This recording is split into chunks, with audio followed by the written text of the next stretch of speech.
Hi dears, happy Independence Day.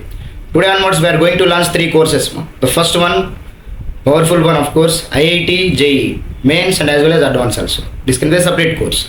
Okay, that is course number 1. Next one is very powerful one, BITSAT. If you want to become a good engineer from a good college, better to go for BITS. Second one is what? IIT. Choice is yours. Okay, fine. These two are different courses. BITS will be separate and as well as IIT-JEE will be different story. Okay, fine.